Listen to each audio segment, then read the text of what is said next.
"What has ever got your precious father then?" said Mrs. Cratchit. "And your brother Tiny Tim? And Martha weren't as late last Christmas Day by half an hour." "Here's Martha, mother," said a girl, appearing as she spoke.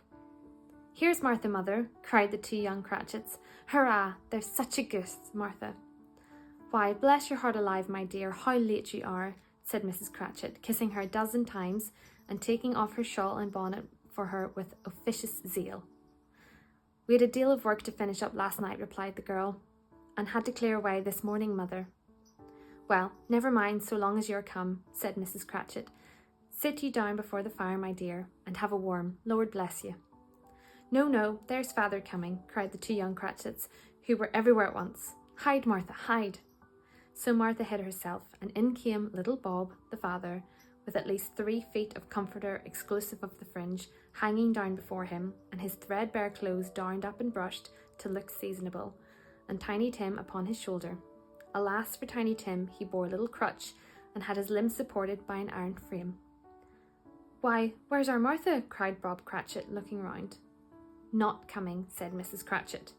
"Not coming," said Bob, with a sudden declension in his high spirits, for he had been Tim's blood horse all the way from church, and had come home rampant. "Not coming upon Christmas Day?" Martha didn't like to see him disappointed, if it were only in joke, so she came out prematurely from behind the closet door and ran into his arms, while the two young Cratchits hustled Tiny Tim and bore him off into the wash-house, that he might hear the pudding singing in the copper.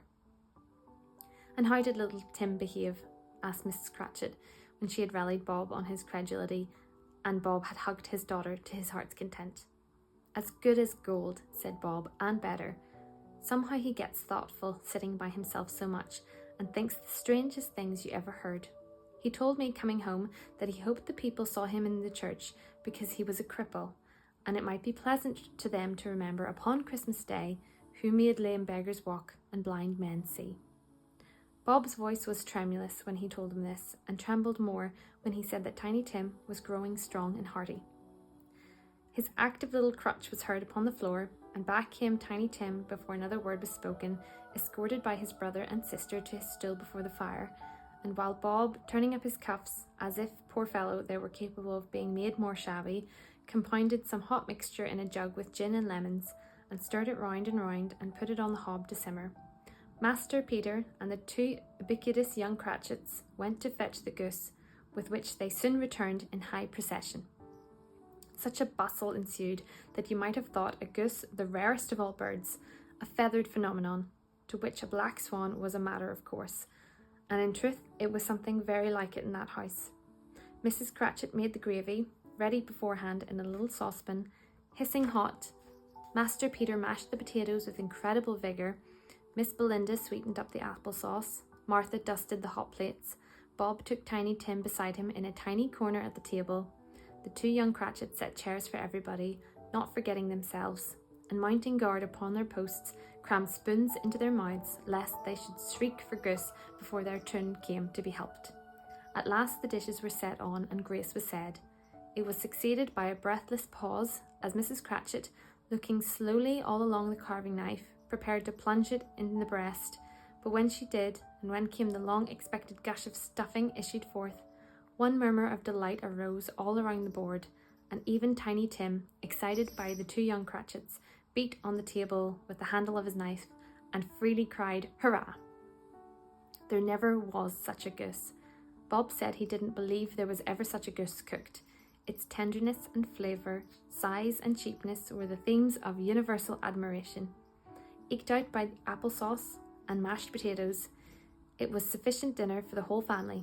Indeed, as Mrs. Cratchit said with great delight, surveying one small atom of a bone upon the dish, they hadn't ate it all at last, yet every one had had enough, and the youngest Cratchits in particular were steeped in sage and onion to the eyebrows. But now, the plates being changed by Miss Belinda, Mrs. Cratchit left the room alone, too nervous to bear witness, to take the pudding up and bring it in.